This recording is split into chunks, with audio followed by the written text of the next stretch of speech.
Put your hand up if you feel like you're part of a movement, a social movement of any kind. Okay. Put your hand up if you feel like you're part of a women's movement.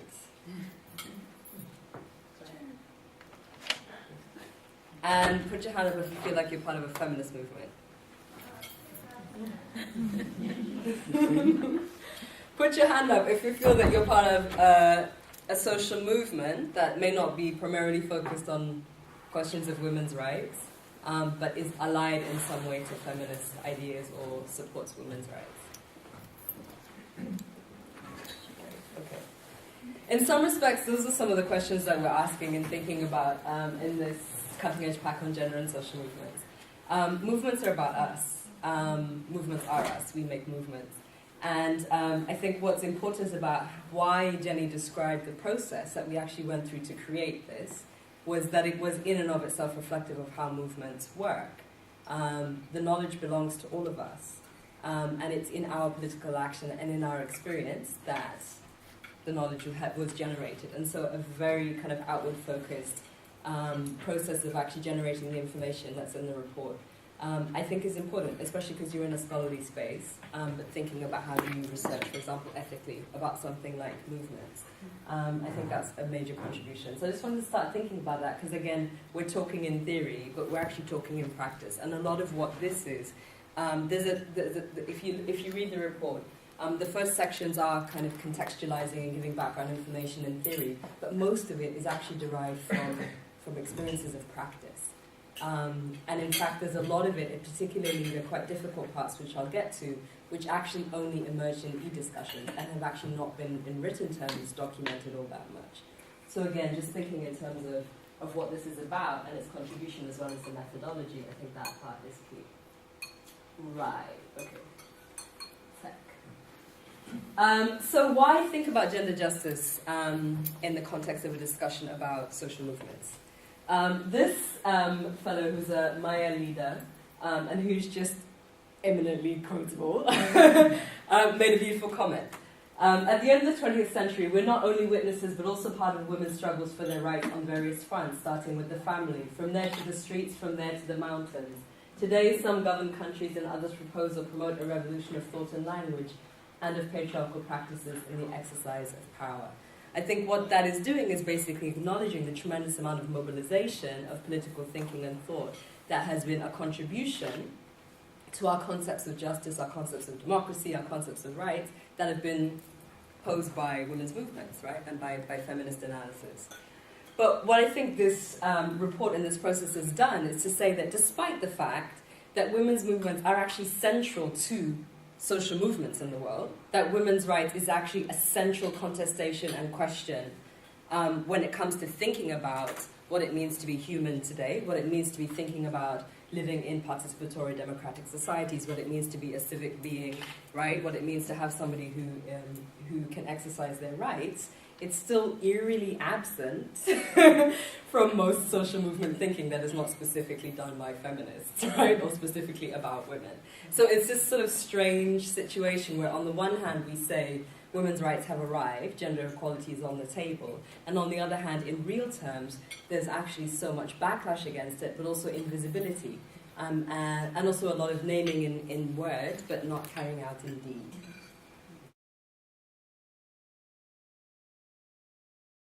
So again, to really ask that question of, it's on the table, but is it in the politics, is it in the actions, and is it in the hearts of social movements, and thinking about it in very practical terms. Just a quickie on the theory, there's definitions and lots of background and all the conversation around what movements are.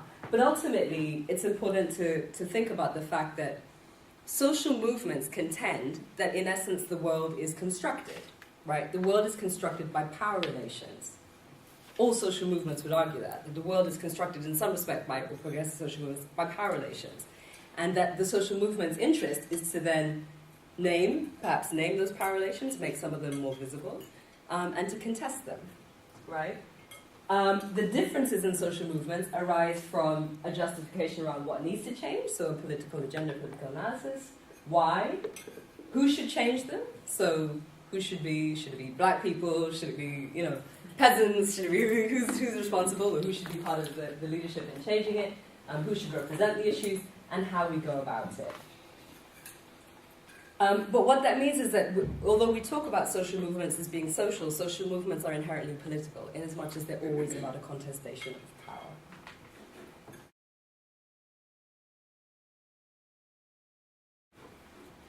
Where we looked at the question about gender justice and movements was in many different kinds of movement formations, because we were trying to unpick what sort of, again, how, and it's sort of always a bit awkward to name movements in this way, and we sort of divided it up both by gendered identity, because women's movements or feminist movements have for the most part been populated by people who are identified in a gendered terms as women. So we looked at gendered identity, but also in terms of their politics. We asked the question around where the agendas fit in women's movements, women-constituted and women-led movements for women's rights. In movements for broader social justice agendas, like peace movements, where women have been a primary leadership. So this is an example of women in Liberia that led to the end of the Liberian Civil War. Movements like the Piqueteros in Argentina, which were actually broad civic movements, but where women were very active, and then started to raise questions about why they were being excluded from the agendas of these movements. Men's movements, which in some respects, some of them focus primarily on men and transforming masculinities, but others think about, again, the interchange in terms of women's rights.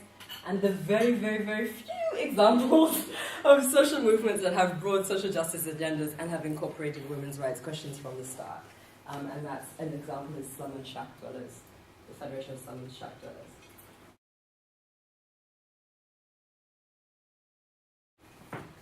So we go to the challenges and tensions. So again, what we found in the discussions was that for the most part, it's been a slog, it's been hard work, it's been really difficult. And actually, there are a lot of challenges and tensions in terms of that question of how do we incorporate gender justice into social movement agendas and strategies and action. First is, of course, maybe expected that if people already claim that their movement is about inclusion and about transformation and about democracy, then they'll say, but you're already included. What's the problem? We said that we're about equality. We said we're doing democracy. So you're there. Why do you need a special name? Why do you need special actions? Why do you need special attention? Right? We're all about equality. That's what we're doing. This is about liberation.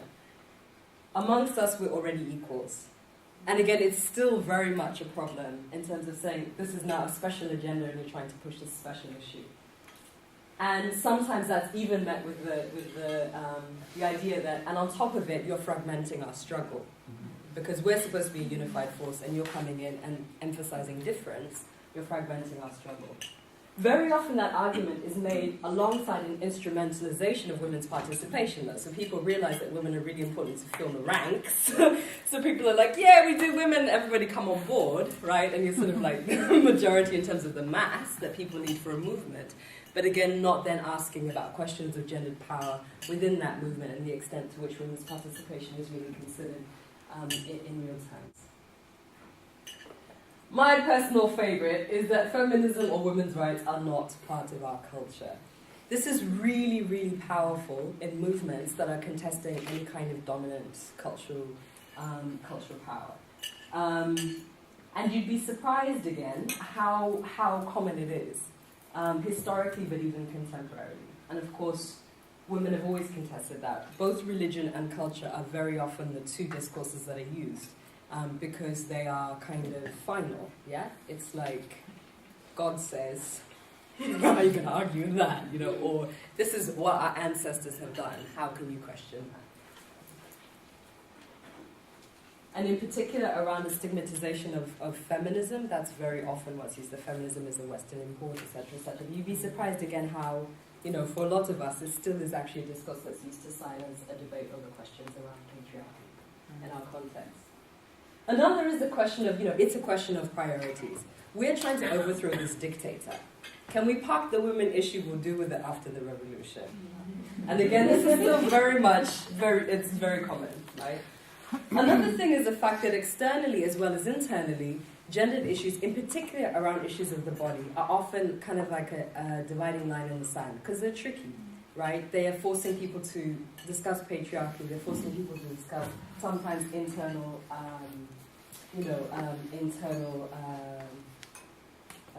non-alignment in terms of where politics is. Very often women's rights are seen as things that are disposable or things that can be bargained out when you're trying to think about what your priorities are. The case here is of the Philippines, where one of the activists was talking about how they had a really strong trade justice and economic justice coalition that had very strong participation from the Catholic Church, because obviously there was a lot of very left-aligned Catholics actually. But when policies were coming up around proposing a progressive abortion bill, this trade justice coalition, which had very active support from the women's movement, was really hesitant to go there because they were very worried about losing their key ally, which was the Catholic Church. The case study of Amnesty International is also very interesting because, as you know, Amnesty took a position in support of some of the Guantanamo detainees, including one particular fellow who obviously is aligned to problematic frameworks in Islam, a lot of which are very much against women's rights. And the question was, if we're Amnesty International and we say that we fully acknowledge women's rights as human rights, how can we support someone so actively and put them on discussions here, there and everywhere, when we know that in their politics they're actually actively against some of the basic principles of equality that we're fighting for? So again, this question of what is more important, to contest how extraordinary rendition and how people are treated in the war on terror, or to actually have an intersectional approach, acknowledging that women's rights also is kind of vital in terms of advancing the human rights agenda, and that we'll maybe choose more wisely in terms of who we decided to prioritize as our spokesperson on questions of rights. As we know, women's rights has very much provoked a re-questioning or reframing of the concept of what is political. The notion of the personal as political has been vital, thinking about the private sphere in the context of human rights. And again, there's a case study about the broader human rights movement in the PAC, women's rights in the broader human rights movement, asking what is political, right? And reframing that debate. It's also difficult, if you finally do get it in, to keep it in and to sustain the changes. If you look historically, a lot of liberation movements had active participation of women. Very often they even included issues of gender equality. Women often played roles that were actually gender transgressive. But the problem is what happens afterwards. Often women's rights and that kind of transgression are the first thing to revert back to normal. So again, there's always this difficult thing about, what happens after the revolution takes place. Egypt is obviously an evolving situation, but we do have a case study from there which was correct at the time of but in some respects it's very similar. Women have been very active, including feminist identified women have been very active in the Egyptian revolution, but again, when it came to actually constituting a post-revolutionary government, where is women's participation? And we see that again and again and again.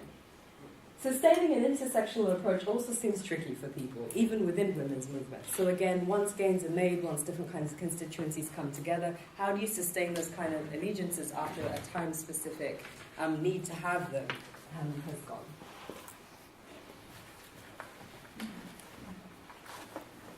Ultimately, though, I think most of what we discussed pointed to this point, and I think in a way it's kind of like a root cause issue. So, fine, there may not be, women equally represented in terms of who speaks on behalf of a movement. There may not be policies, even informal policies in a movement that are around thinking about how women can best participate in terms of time, etc. But ultimately, what is it down to? Ultimately, it's basically down to whether or not you really believe in your heart that something needs to change. So a lot of what pointed to was this issue about the gendered power in the deep structures of movements. That means in sort of like the normative values, the invisible power, whatever framework you use to talk about that, right? So like, what are the normative values that we practice? In reality, we are all enculturated in patriarchal values. Right? And so it's no surprise then that those patriarchal values are what constitute the invisible power dynamics and ultimately the culture of movements, unless they're questioned. So again, social movements in essence basically just tend to reflect what is normative. They tend to reflect what is normative, and what is normative, as we know, is gender unequal, is gender unjust. Many funny and maybe not so funny examples of the normative reproductive and sexual roles that are played. So for example, women make tea. Women look after the guys, when they're feeling down, whatever, the women are there for them. Women are expected to organize all the functions that movements do, make sure that the food is good. The guys lead, make decisions, hard stuff. But it's very real. Again, it's very real in terms of movement experience.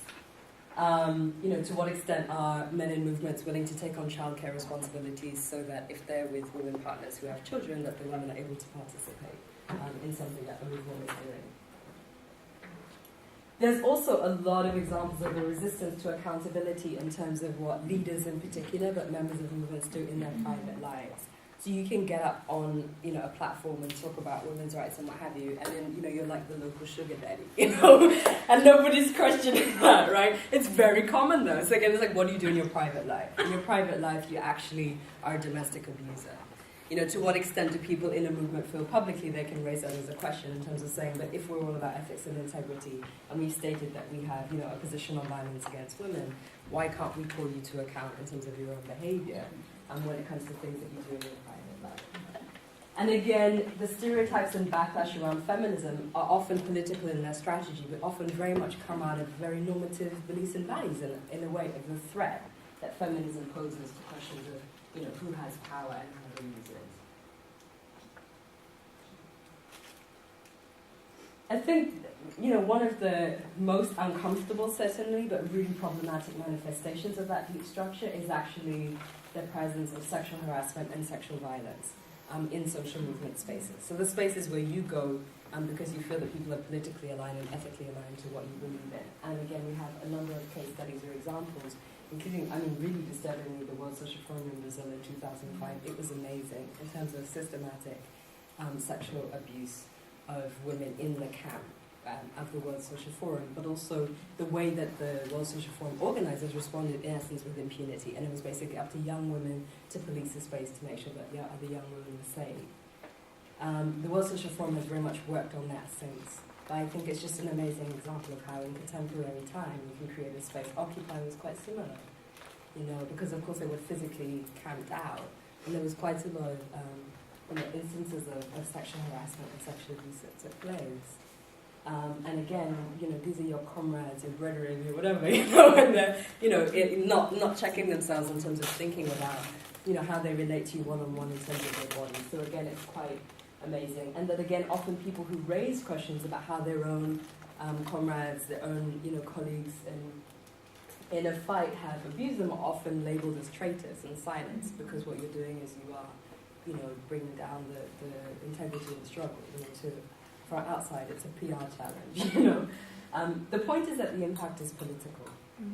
So the impact is not just a personal impact and a crime and what have you, but the impact is political, because what it's saying is it's silencing, women's ability to fully participate. In a way, it's legitimizing the presence of violent sexism, and its problem, obviously.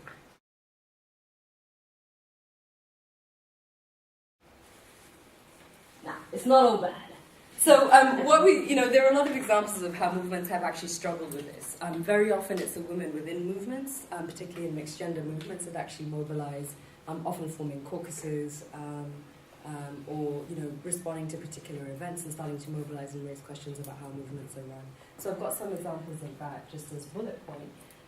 But what we did was then to try and just say, okay, let's just imagine and try and think about, so if we're trying to create more gender just movements, what would they include? What are some of sort of like the key elements of what that would mean? And again, movements are based on politics. Movements are defined by their political agendas. So that clearly agenda justice, in whatever way you want to frame it, feminist or what have you, has to be part of the politics, explicit politics, stated agenda of what the movement is trying to do. But there needs to also be, in practice, a positive environment to enable some kind of internal reflection and action on what that means in reality. So just putting it in your communique doesn't, in essence, translate into people embracing it as part of their political struggle. It is important, and there are a number of examples to show how having formalized support, so that's what's often done, right? It's having like all women shortlist in political parties, having some kind of representative gender caucus and a representative from that on, a committee that decides things in movements that have quite formal organized structures. So that is often done, and it is important to have something that at least ensures that there's going to be participation. Of course, consistently tackling gender-based violence. thinking again about how labour in movements is distributed, and not just defaulting to, assuming that women are going to be doing reproductive work in essence in the movement, right? And that men are going to be taking up public leadership roles. It's replicated again and again and again, but again, rethinking what that is.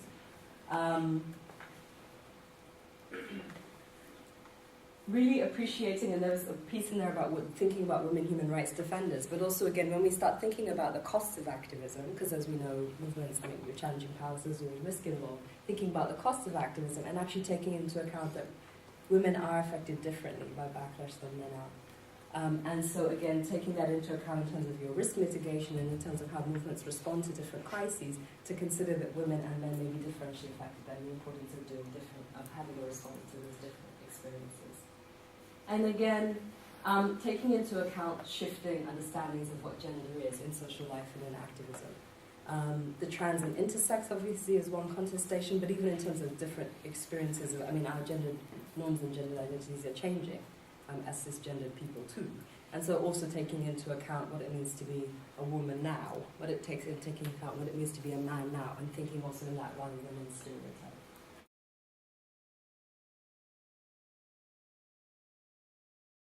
Movements are about politics. It's really important to do the analysis. It's really important to think about, okay, we're environmentalists, we really need to sit down and think about what is a gender thought about how environmental justice impacts on women and men differentially, and how these gender questions could then be incorporated into our politics. And it may mean that you have to engage whole new areas, right, of action. It may mean that you need to bring on different kinds of allies to learn more. It may mean that you then go on and have to formalize this with different kinds of people. But you have to, and if movements are about their politics, the politics therefore actually needs to reflect the questions that are raised by gender justice. Again, there's a thing, it's a dynamic process. Movements, as I said, are constituted by people. It's us who make the movement. So again, encouraging spaces for this dialogue and for learning. As we know, movements are built through various kinds of consciousness raising, in essence, right? Political debate and analysis. So creating a space for dialogues that are about questions of gender justice and why they matter. And that very often, if you do that, and creating a positive space rather than an adversarial space, it also gives people the chance and space to process some of the ideas that they have, raise questions, learn more, and again, able to rethink their politics and better, again, think about more creative ways of addressing gender justice and their movements. Both women's contributions and feminism are often written out of the history of the narrative of what movements are. And there have been really some very interesting initiatives that have actually focused on trying to write that back in. One is Women Living Under Muslim Law, who've actually gone and done this amazing documentation about Muslim women who've contested norms in society from the 4th century or something. It's really cool. Anyway, but yeah, so again, even countering some of our own pretty strongly held stereotypes about what people have been up to historically and who is a liberator, who is an activist. Again, an intersectional analysis in terms of thinking about what our agendas are, how gender intersects with other axes of oppression is critical, particularly as we have movements now that work on a range of issues and actually carry that intersectional analysis with them. And of course, demonstrating solidarity, that for any of us in movements, if you want somebody to support your cause, you need to support theirs. As I also say, bridges need two sides. And that a lot of people have found that in practice, one of the ways that women's rights have been sort of more respected as movement agendas is when actually people have demonstrated that they're very much part of the struggle. And of course, making sure that women's movements, again, as part of this bridge building, that women's movements and feminist movements are also taking on other agendas. So I work on the body, for example, as Jessica. So to what extent am I actually thinking about other questions? Like I think about climate change. So if I'm expecting environmentalists to be thinking about the impact of the environment on the body, I also need to then be, right, actually thinking about what environmentalism means too. And to actually having some kind of debate and dialogue and being in solidarity. Through that solidarity is how we build, build actually the alliance, open the minds, and work on creating more inclusive movements and include gender justice. Again, there are a range of sort of formal mechanisms, and again, movements have movements have many different kinds of structures. So we often think in a very structured term, but you know, I could say I'm a feminist and my feminism is about writing a blog, right? It doesn't mean that I'm part of like the central committee of the writing feminist, whatever, you know. But in any case, there are lots of those around though. And for most of us, you guys are here working on development, you're probably going to go on to work in an institution that works on, right? Whether it's an NGO or university working for DFID or what have you. And so, you know, in a way, it is still important because those are all pieces of the puzzle in terms of thinking about what movements are. It's still very important to actually, in any formal mechanism that exists, in any formal structure, to actually fully incorporate questions of gender justice and participation in a leadership.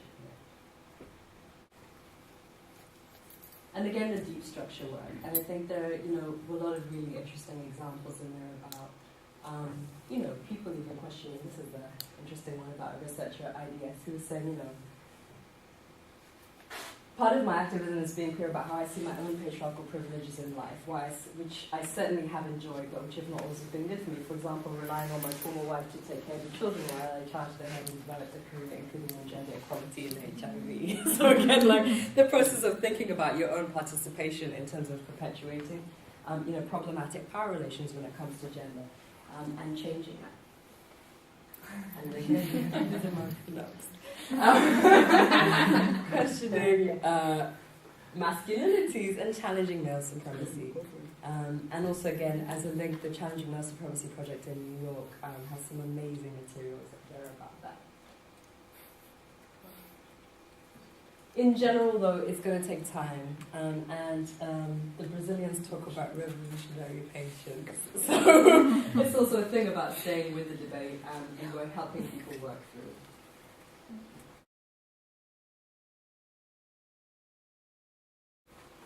There are a lot of areas for further exploration, just because, again, you guys are in the process of research and learning, but have a look at that in the report, because I think there's some questions in there that if any of you are interested in taking this further, there's some questions that you could be looking at. It's a lot about, in essence, documenting, because as I said, most of this is anecdotal, most of this is actually based on discussions that we've had. In social movement analysis, there's very, very, very little that has been done academically, formally, to actually document some of this. There's things in NGO reports that are really hard to find. Again, most of it is in the lived experience of people who've been part of movements. So there are a lot of questions in terms of thinking about what are some of those mechanisms, what have been some of those experiences, how have people done it? Because again, by learning and sharing how people have done it in the past, it also helps us to know how to do it in practice as well. So I'm going to finish there so that we can have a dialogue. I think we're going to have our colleague from the Green Party talk now, and then have a discussion, and yeah, open it up after people go. So thank you very much.